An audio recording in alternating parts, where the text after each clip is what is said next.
डॉक्टरों को इंसाफ दो, इंसाफ दो, इंसाफ दो।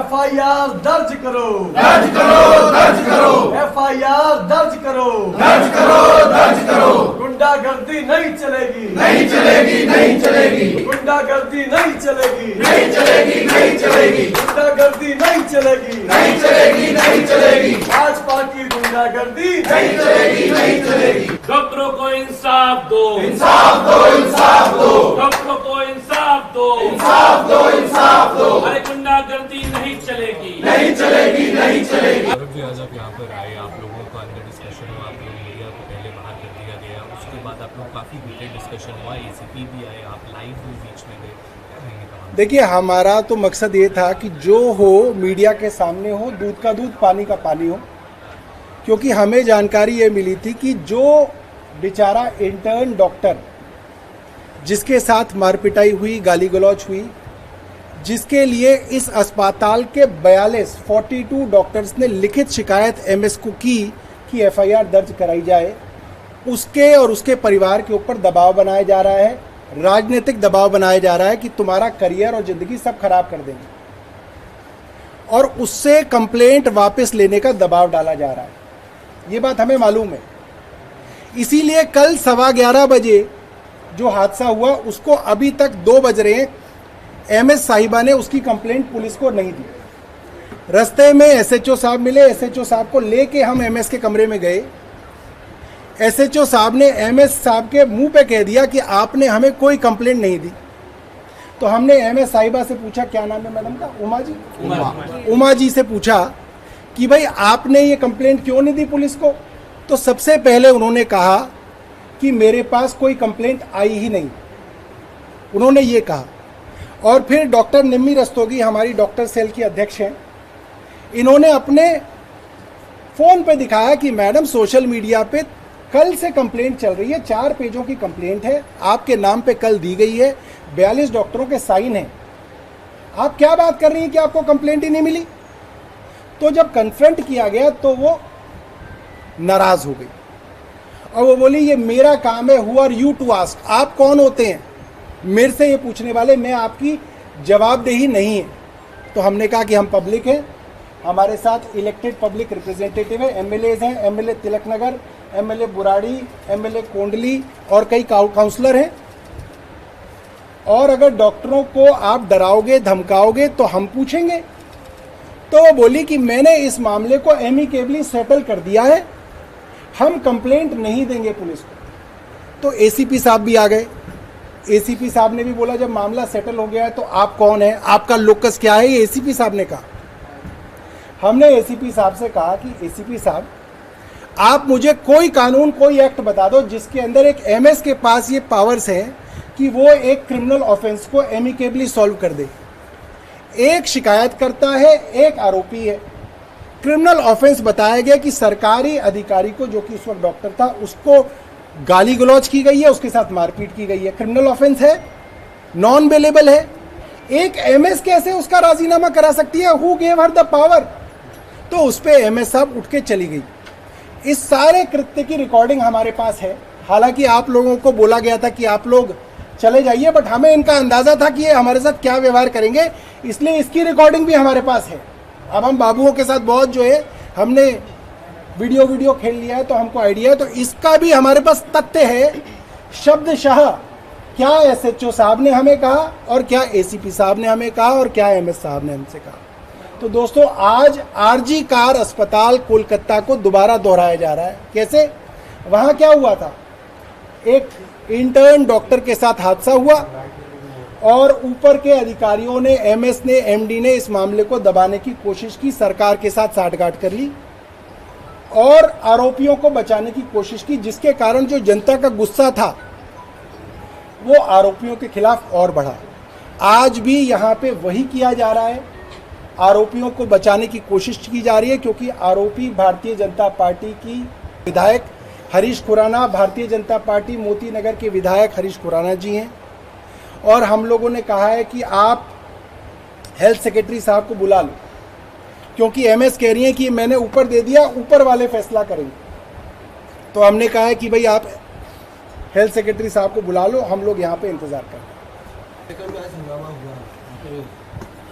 देखिए, ये बड़ा दुर्भाग्यपूर्ण है। एक सरकार जिसको सिर्फ 6 महीने हुए हैं, उनको लेके लोगों के बीच में गुस्सा है। और ये बात मैं पहले भी कह रहा था कि सरकार ने जिस तरीके से गरीब लोगों की झुग्गी झोपड़ियों को तोड़ा, छोटे छोटे बच्चों को बेसहारा कर दिया, कहाँ वो स्कूल जाएंगे, कहाँ वो नहाएंगे, कहाँ वो रहेंगे, ये सब अच्छी चीज़ें नहीं। जिस तरीके से मिडिल क्लास की फीस बढ़ाई गई, जिस तरीके की तमाम चीज़ें ये सरकार कर रही है, मेरा सरकार से फिर निवेदन है, आप जनता के हित के काम कीजिए। आप मोहल्ला क्लिनिक बंद करेंगे तो लोग दुआ देंगे आपको या बद्दुआ देंगे? आप लोग मुफ्त की दवाई बंद करेंगे अस्पताल में तो लोग क्या कहेंगे? आपको अच्छा कहेंगे, आपको बुरा कहेंगे? तो इस सरकार के लेके लोगों के मन में जो खुशी थी वो नहीं है। एक गुस्सा है लोगों के मन में कि ये सरकार जन विरोधी काम कर रही है। मैं फिर ये कहूँगा कि किसी भी आदमी को किसी के ऊपर हमला नहीं करना चाहिए। आपको अगर अपनी कोई बात कहनी है तो प्रजातांत्रिक तरीके से कहिए, जैसे हम लोग कर रहे हैं। अब हमारे लिए पुलिस बुलाई जाएगी, हमें घसीटा जाएगा, हम पे मुकदमा किया जाएगा, तो एक होगा तो होगा, मगर काम जो है आपको प्रजातांत्रिक ढंग से करना है। सर, एक क्वेश्चन है। अभी थोड़े दिन पहले आशीष सूद जी के यहाँ पे पेरेंट्स को बुलाया गया था फीस के कटौती के मामले पर, तो वहाँ पे भी आशीष सूद जी ने काफ़ी बदतमीजी से लोगों से बात। देखिए, ये सरकार एक घमंडी सरकार है, घमंडी मंत्रियों की सरकार है, और इनका घमंड टपक रहा है इनकी भाषा से। आशीष सूद साहब ने पहले तो मिडिल क्लास विरोधी कानून बनाया, जिसमें स्कूल की फीस बढ़ाने के लिए सारे मौके प्राइवेट स्कूल मालिकों को दे दिए। पेरेंट्स के जितने हक थे वो काट दिए। अब बेचारे पेरेंट्स जो हैं सिविल कोर्ट भी नहीं जा पाएंगे फीस के खिलाफ, और फीस बढ़ती रहेगी। आशीष सूद जी ने अपनी झूठी वाहवाही करने के लिए, अपना ढोल बजाने के लिए एक नकली टाउन हॉल मीटिंग रखी कि लोग आएंगे और उनका बटर पनीर और मखनी नान खा के उनकी वाहवाही करेंगे। अब ये दिल्ली की जनता बटर पनीर और मखनी नान में बिकने वाली जनता नहीं है। ये झुग्गी वाले भी कह रहे हैं, और तुम कोठी वालों को जो है शाही पनीर से खरीदना चाहते हो, ऐसा नहीं होगा। तो आशीष सूद जी बोले उनसे कि ये स्टेज मेरा, ये मंच मेरा, मैं तुम्हें खिलाऊंगा तो अपनी गाऊंगा या तुम्हारी सुनूंगा? तो भाई खुद ही खा लो तुम नान, और खुद ही खा लो तुम पनीर, और अपनी गाते रहो। जनता को नहीं सुननी तुम्हारी, ना जनता को तुम्हारा खाना। तो सर, जैसे केजरीवाल जी के समय पे दिल्ली में बहुत अच्छे काम करते हैं, यहाँ पे तो कुछ हो ही नहीं रहा और पूरी दिल्ली डूबी पड़ी है इस वक्त पानी में। देखिए, ये दुर्भाग्य है कि आज जनता जिस सरकार को चाहती है वो सरकार नहीं आ रही है। चोरी से, इलेक्शन चोरी से, वोट चोरी से सरकारें जो है भारतीय जनता पार्टी बना रही है। मगर अब वो वक्त ख़त्म हो रहा है, अब जनता जाग रही है, और अब इनका अंत जो है, इनकी सरकारों का जो अंत है वो बहुत निकट है। नहीं चलेगी, नहीं चलेगी।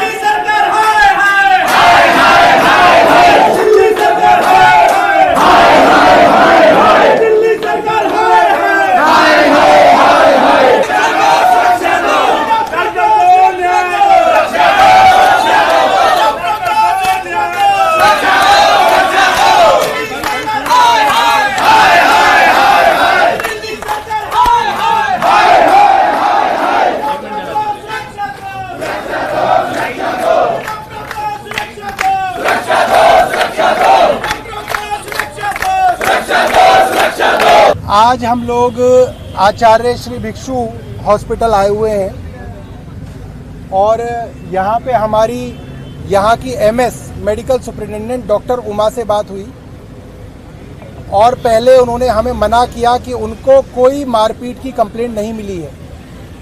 मगर जब हमारे साथ डॉक्टर निम्मी रस्तोगी हैं, इन्होंने अपने फ़ोन पे दिखाया कि एम्स की रेजिडेंट डॉक्टर एसोसिएशन, अलग अलग अस्पतालों की, लेडी हार्डिंग की, दिल्ली की डॉक्टर्स की एसोसिएशन बार बार 40-42 डॉक्टरों की साइन की हुई कंप्लेंट सोशल मीडिया पे चला रही हैं। तो एमएस ने माना कि हाँ, मुझे कंप्लेंट आई थी, मगर एमएस साहब ने वो कंप्लेंट पुलिस को नहीं दी है।